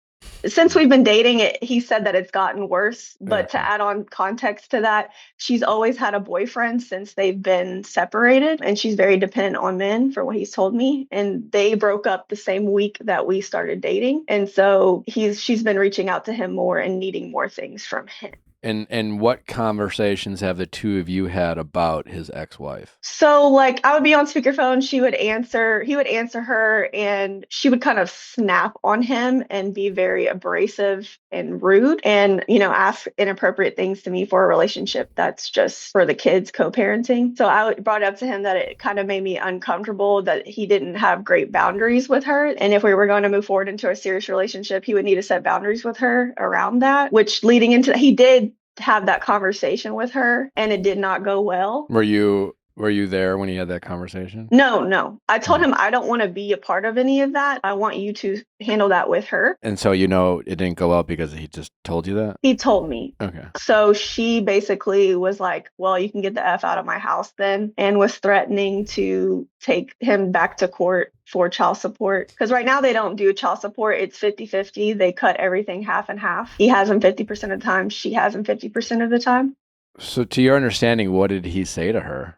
To my understanding, he told her he's not the person for her to go to for her day-to-day needs. They're co-parenting. That's it. Is your issue more with him in this, or is it like you just want to avoid a sticky situation, or is it with his ex that you have the issue with? I don't have an issue with him. I think he's handling it appropriately. I trust him wholly. I don't think that there's anything going on with him and her. She just has poor boundaries. And there's more to the story than just this. Like what? So he and her were actually hooking up after their divorce. I ended up finding out. How'd you find out? So it just kind of came up in conversation. Just based on the way that she was acting, I asked him, she seemed kind of jealous and a little bit like she was trying to keep control in the situation. And I said, have y'all ever hooked up post-divorce? And he was like, yeah. And I was like, okay, when was the last time y'all hooked up? And he said January of this year. And I was like, y'all have been divorced for 2 years and you're still like, and in that time she had boyfriends. Like she cheated on 2 of her long-term serious relationships since they divorced with him multiple times. Yeah, that's a huge red flag for you. No, it is. And it upset me a lot. I was under this impression that you guys had a civil boundaried relationship. You told me that there was nothing between you. And then finding that out later is very upsetting to me. I feel like I was owed that information from the get-go. I would have seen it as a major red flag. There's also a green flag hidden there, though. Like, he's super honest from what he's said so far. Like, he has those conversations on speakerphone with you. Yeah.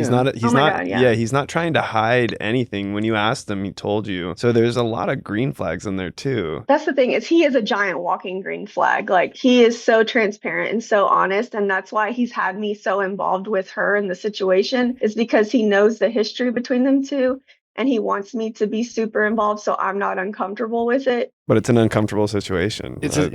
Well, from what I'm hearing, like, best case, maybe he's just like, he really is a great guy who has a really toxic ex But that is, for better or worse, this is the part that sucks, is that like he is attached to this woman for the next how many years because of the kids. My guess is like you're both, I mean, I'm sure he's a swell guy and maybe he's got some trauma from his divorce, which would be understandable, but he's not totally honest. I mean, like well, he hasn't really lied yet. And well, if he said to her, there's baggage. There's nothing, sure. But if he said there's nothing between us.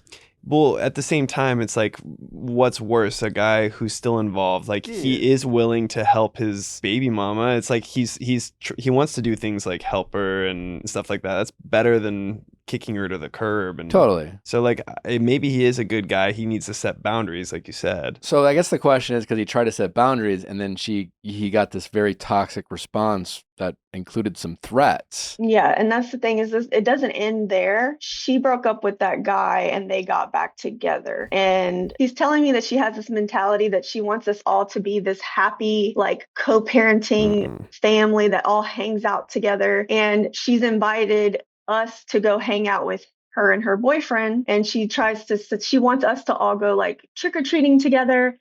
And I've told him I am not comfortable doing that. Like, I feel terrible being in this guy's face, knowing she's cheated on him with him and he doesn't know. And we're all pretending like nothing happened. I don't want to implicate myself in that. That's the least of your concern. Because like, obviously, I think we all agree that her intentions behind this pod that she's trying to create are for only her benefit. Yeah. And she's super manipulative. And when he tells her no and tries to set boundaries, she always comes back and threatens him with things with the kids, like, okay, well then I'm not going to do this for you anymore, and we're just going to go to court, and I'm going to go for child support.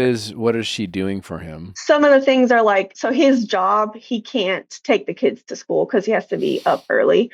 So she goes in the morning to his house and gets the kids ready, takes them to school. He takes the kids to her house in the afternoons. They have agreements where it works out for both of their schedules. Is she just going to stop taking her kids to school? She's going to basically say, like, figure it out. It's not my problem. If you set the boundaries or like, hey, I like you, I want to stay in this, but I will not talk to this girl. I don't want her in this life. Would you step up and help with the kids? For me, it's like our relationship is very fresh. Yeah. And it's insane that I'm having all these things thrown at me with her. I don't think these conversations are even appropriate. Yeah. We've been together for like 3 months. Yeah. So my question is like, good guy or not, is this situation worth it? I do think it is worth it. I mean, like, I've never been treated as well as he has.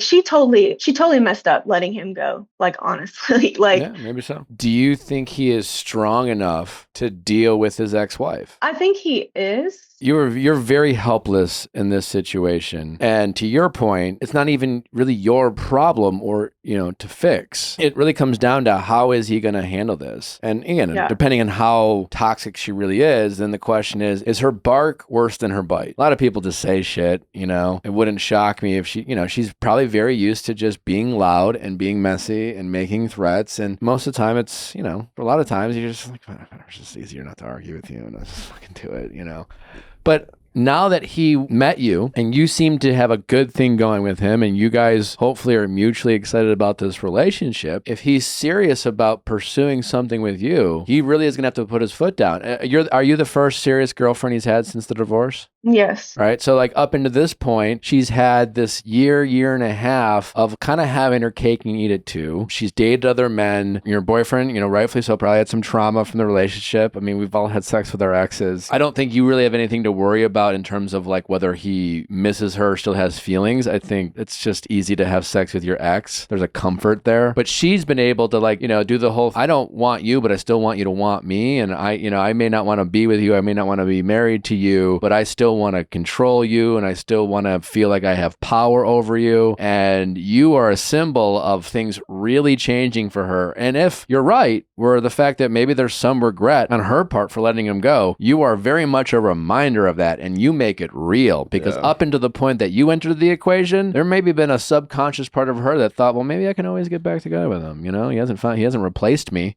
And you are a replacement for that. I also am like, I know I asked like if you would step in with the kids, and it's been 3 months. So I'm like, I understand it's so fresh, but from his perspective, it's scary too, because he has this system in place that's working, and he's got this crazy ex that he's trying to push away, but she's coming back. It's like where it needs to progress somehow. Like I guess like by you setting boundaries, that's great, but he needs to figure out if she blows up, what's going to happen to me? Like what's going to happen with the kids? And it's very scary for him. He sounds like a good guy and he wants the best for his kids. So it's just 3 months is just a hard spot. It seems like you guys are in such a good place, but it's a very delicate situation you're in. If we were to kind of like workshop these scenarios out or like role play, right, in a sense, like question number 1 to Dylan's point, it's just like, how crazy is this chick? You know, if he puts his foot down, chooses you like he should and needs to pursue a relationship with you, is she gonna choose the nuclear option, take him back to court, withhold kids from him, just be really messy and toxic, where good guy or not, she is in a position to make his life a living hell. And he knows that. Yeah. Like even if it's a 1% chance, he's like, this could happen. Yeah. And it's scary. And that's, and like, if she goes nuclear, that's just, ugh. The hope is that like her bark is worse than her bite. And most people that's the case. Like she sounds like an emotional bully, right? Who's just used to doing that. And sometimes bullies just need to be like told no. And he's going to have to really put his foot down. My guess is up until this point, her making threats has worked. It's been effective. Whether it's that 1% you talked about, he was just more like, yeah, whatever, fine.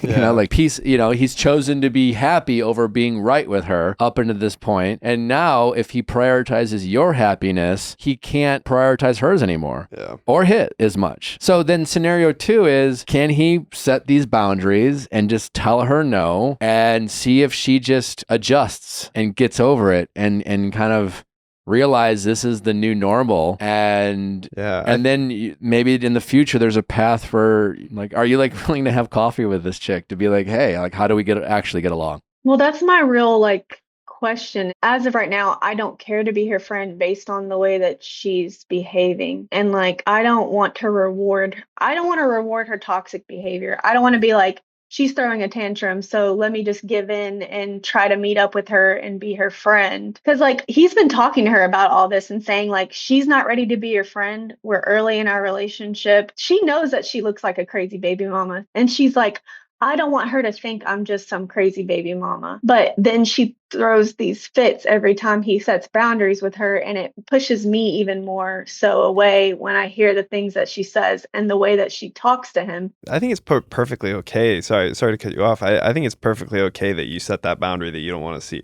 talk to her. I think that is so acceptable. That he also doesn't have to like debrief you on every crazy thing she says. I've told him like, I don't care to see the text messages. I don't care to like go into details about every little thing. I don't need to know every little thing. Yeah, you just need to know that he's prioritizing you, that he is comfortable telling this woman no when she asks him to like mow her lawn, because that's a test. It's all a test. She just wants to see what she can get him to do. And it's going in the right direction. Yeah. Like it's not falling backwards. Like he's over at her house every day doing a new chore. Like it's like, as long as it's moving in the right direction and progressing and he's prioritizing you, I think that's the next step. And I think sometimes the hard part, I think in situations like these, is him getting comfortable knowing that he doesn't have to explain why to her all the time. He can just tell her no, because the why is obvious. They're divorced. You're not my wife anymore. That's the why. So anytime she's just like, can you do this for me? Can you do that? Like the why is, I have a new girlfriend in my life. Yeah, I've moved on. And I think right now, being a good guy that he is and wanting to be empathetic and things like that, he probably always wants to talk her off the ledge and always wants to like make sure she's okay. And that is coming from a good place probably, but he just has to learn that no is sufficient enough for her, and then she's just gonna have to like deal with it. Yeah, if he's been taking care of her for 10 years, it's a hard switch to turn off, to be like, no, I'm just gonna let her drown. Yeah. So it's like he still wants to help, but how can he just be better? And it's probably a work in progress. And there's a good chance all this behavior from her is just that it works, and that she won't choose the nuclear option, And because on some level level she knows she fucked up. Yeah, and because the nuclear option is going to hurt her and it's going to hurt her kids. So the question is like, how shitty of a person is she potentially, or is she just a little crazy, going through a very tumultuous time in her life where she maybe has some regret about her choice and now she's living in it. But yeah, listen, like no matter what, like maybe he's worth it, but this is definitely a messy situation for you, with a lot of unpredictable variables. I'm a risk taker, right? I've become more of a risk taker in my life, but I'm a huge believer in being upfront and honest with yourself about the risks you're taking, and that's okay. What is the fallout of these risks? Don't take the risk and pretend that you're not taking a risk and acting like everything happens for a reason and this is meant to work out, Like, I think you have to acknowledge that this has some messiness to it, and there are variables at play outside of your control. And there's a world where 6 or 12 months from now, things get real messy that ultimately could affect this relationship, and you have no control over it. And I think that's just important for you to acknowledge. I'm not trying to convince you to like leave it, but I think it's just something to just check in with yourself. Yeah, it's like a picture in my head. I'm like envisioning him just balancing this shitty situation he got himself into. And it's like if he pushes too far in one direction, it's just going to fall apart. So I think it's like giving him a little grace that it's not going to fix itself and just become perfect right away. It's got to be a progress. And like, otherwise the house of cards will collapse. So I don't want to make the situation worse on him. Like if I'm going to benefit the situation by just like meeting her and being fake nice, because I don't know if like me constantly avoiding her is making the situation worse and that tension is building. Because like just the other day they had this conversation where he's setting boundaries with her and then she sends me a friend request on social media. Like my 2 cents is to not get involved. I think the further she is removed from the situation, the better, because then as soon as you enter the equation, she's going to start manipulating you, and it sounds like she knows how to manipulate. I think it's just how can we slowly remove her from this conversation? You have to be very good about knowing the why behind the choices you're making in the situation, because it'd be very easy for you to be petty and to get frustrated at her and to react out of frustration, right? So I think step one is to like make sure you're aligned with your partner and be like, hey, listen, I really like where this is going. I know this is a tough situation. You have my support. How can I support you in this difficult situation? I just want to make sure we're on the same page. Like when it comes to dealing with your ex-wife, like all I want to do is like not escalate a situation. So like help me help you. And like, you know her better than I do. Like, that's all I want to do. Right. And then like, she's going to give you a lot of opportunities to want to react out of spite and to not do things, and to stoop to her level and get it sucked into the drama. And you're going to have to challenge yourself to just be the bigger person. You know what I'm saying? So it's just like turn the other cheek and things like that. And just like, kill her with kindness, be nice. She's going to want to pull you into the drama, and you're going to have to, on a regular basis, be like, do I want to be right or do I want to be happy? Like, what's the least dramatic response to this situation? And what's the response that's just best for me and him? And not she deserves, because it's gonna be so easy. Yeah, because in that balancing act, we talked about the worst case scenario. The best case scenario probably for your boyfriend is like, everyone's all loves each other, like everyone's happy, like like the kids are around, you guys are friends, like that is a possibility. 100%. You know what? She wants to hang out with you, because you know what she's gonna do? I guarantee it. She's gonna like casually talk about them when they were dating together. Oh God. She'd be like, you remember that time where we were blah, blah, blah, and we're like, oh my God, that was so, avoid. I guarantee it's going to happen. I think, again, that's 3 months in. Like, there's no point in talking to her right now. It sounds like you and your boyfriend are in a great place together, and he's got to work through some stuff. So I wouldn't talk. I wouldn't rule it out forever. I wouldn't say like I'm never gonna talk to this girl. But like for right now, I don't think it's healthy. Yeah, I feel like she is going through a mental crisis right now. Yeah, you're the crisis. Yeah, I guess so. Because he said that pre-divorce, she never drank, like she never acted this way, and post-divorce, all this behavior is kind of new, and it's since I've came around, it's obviously she had a bit of a midlife crisis, and then again, you were Because she asked for the divorce. I'm assuming, I think so.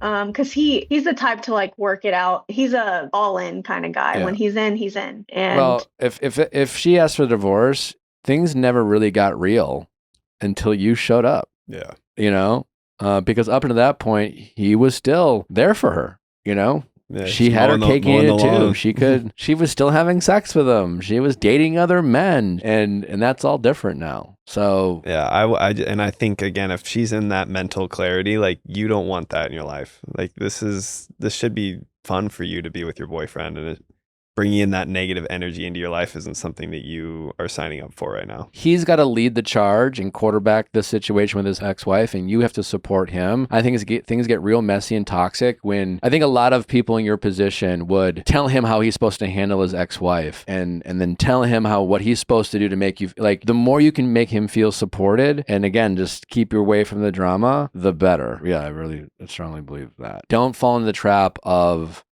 making him feel like he's picking you. I mean, obviously you want to feel that way, but he needs to control this situation. He needs to speak to her, set the boundaries, enforce the boundaries, and then make you feel comfortable that he's doing that in a way that you both have communicated makes you feel safe and secure in this relationship. yeah, I think he's just been going back and forth with her too much rather than just being like, this is how it is and that's Yeah. it. Because Yeah. she's very persistent. When she wants something, she just doesn't stop. Yeah. She's brought the same conversation up multiple times. Yeah. He's going to have to get good at ignoring her a little bit, and that's going to be a little uncomfortable for him because it's going to be scary because she's making threats right now. So Yeah. it's just not something that's going to change overnight, but as long as it's progressing in the right direction, like as long as he keeps those boundaries and is slowly backing away, I think that's a good sign.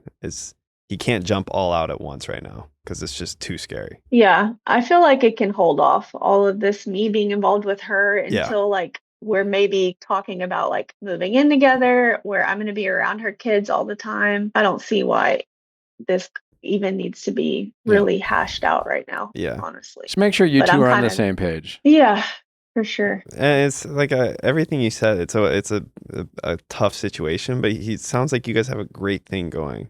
Like it really does. Like it sounds like you see a lot of amazing qualities in him, and he's feeling love for the first time, probably in a long time. So it sounds like it's worth pursuing. No, yeah, for sure. I mean, I wasn't expecting all of this, honestly, Mhm. but yeah, I mean, I've probably dealt with worse situations, so I'm not, I'm not that worried about it. I think we'll be okay. Well, hopefully this was helpful. Yes, it was. Thank you so much. Okay. Thank you. All right. Well, thanks for the call. Keep us posted. All right. We'd love to know what Yeah. happens in the future with this. I'll try my best. All right. Take care. All right. Well, it's a lot of fun, man. Yeah, Hope you enjoyed it's yourself. cool. That was like the beginning of a Lifetime movie. I hope it doesn't turn into a Lifetime movie.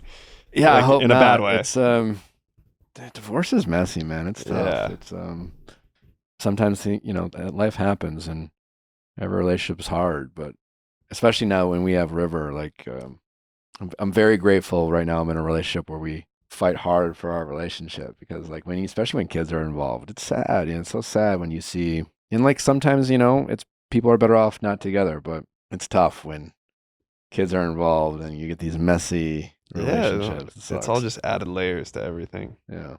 Well, thanks for coming, man. I really appreciate you. No, this good is super luck fun. on the rest of the way of Dancing with the Stars. I'm expecting you in the finals. I hope this cast is so talented. It's insane. It's like, Just remember, it's not all about the talent. yeah, no.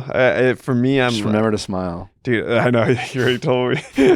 For me, I just want to keep improving. That's it. Don't forget to have fun. Having fun, improving, just like it's so damn fun. It Yeah. is one of the funnest things. It's I've been ever fun to done. watch you, man. You're crushing it, and yeah, man. I appreciate you. No, I'm stoked. We got to catch up. I appreciate you guys listening too. Don't forget to send in your questions at asknick@theviallfiles.com. If you want to call in and have a question for us, Dylan is going to be the first of, we'll have an occasional special guest for Ask Nick because I know you guys enjoyed having that from time to time. But thanks for listening. We will see you back tomorrow.